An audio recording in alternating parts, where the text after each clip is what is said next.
en vue d'une utilisation durable des ressources baleinières. Le programme japonais de recherche de baleines dans le Pacifique Nord-Ouest.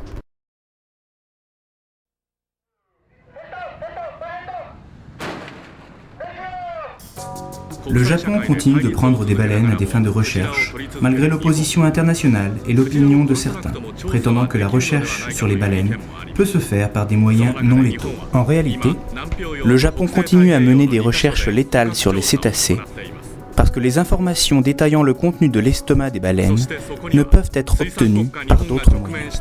Le Pacifique Nord-Ouest cristallise d'importants enjeux pour le Japon, qui doit trouver des réponses de par son statut de grande nation de pêche. La Commission baleinière internationale a divisé le Pacifique Nord-Ouest en 13 blocs. 3 de ces blocs, au large de la côte du Sanriku à Hokkaido, ont fait l'objet de recherches. Les programmes de recherche sur les baleines au Japon sont effectués sur la base de cette convention. Un banc de petits rorquals a été aperçu au large d'Hokkaido. L'équipage se prépare à prendre l'un d'eux. Les petits rorquals, dont le comportement est différent des autres espèces, apparaissent uniquement sur la surface pendant une courte durée.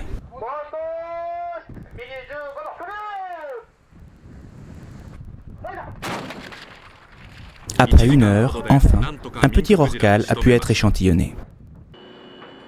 L'examen mené sur ce petit rorqual a révélé un grave problème qui préoccupe le Japon en tant que nation de pêche. On pense qu'environ 20 000 petits rorquals vivent dans les eaux entourant le Japon. Une espèce importante des ressources halieutiques, le lieu jaune, a été retrouvée dans l'estomac de la baleine en grande quantité.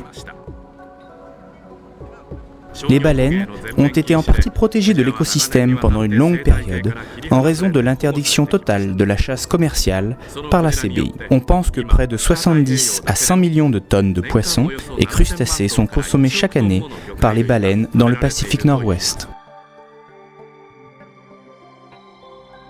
On a également constaté que les baleines de Bride consomment une grande quantité de petits poissons. Les baleines à fanon avalent leurs proies avec l'eau de mer et filtrent les proies à l'aide de leurs fanons. Beaucoup de petits poissons ont été trouvés dans les fanons de la baleine de Bride. Dans le passé, on pensait que les baleines à fanon se nourrissaient principalement de krill. Mais leur véritable régime alimentaire commence à être révélé grâce aux recherches japonaises. Les recherches ont également révélé une concurrence entre les baleines et les hommes exploitant les ressources halieutiques. Une protection totale des baleines signifie donc une baisse des ressources halieutiques au profit des hommes. L'ampleur du phénomène reste encore à prouver. La population humaine est en augmentation. Dans les pays développés, comme le Japon et les États-Unis, nous ne ressentons pas de pénurie alimentaire. Cependant, dans une décennie ou deux, je crois qu'il est nécessaire de comprendre quelle sorte de ressources il y aura et combien d'entre elles nous pourrons utiliser, étant donné que nous pourrions bientôt atteindre la limite de l'expansion des terres cultivées.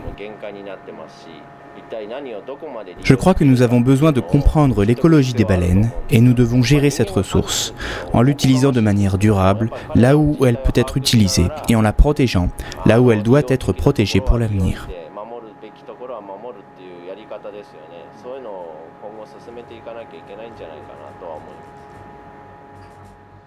Comment devrions-nous utiliser efficacement nos ressources ? Cette question est à la base des recherches sur les cétacés menées par le Japon. Nous pouvons être à l'avenir confrontés à une crise alimentaire. La gestion des ressources marines vivantes est donc devenue un enjeu important dans le monde. Et c'est la raison pour laquelle le Japon continue de mener ses programmes de recherche malgré l'opposition des pays occidentaux. Les recherches sur les cétacés, menées avec passion par les chercheurs qui tentent de trouver un accord international sur la base de données scientifiques, se poursuivent.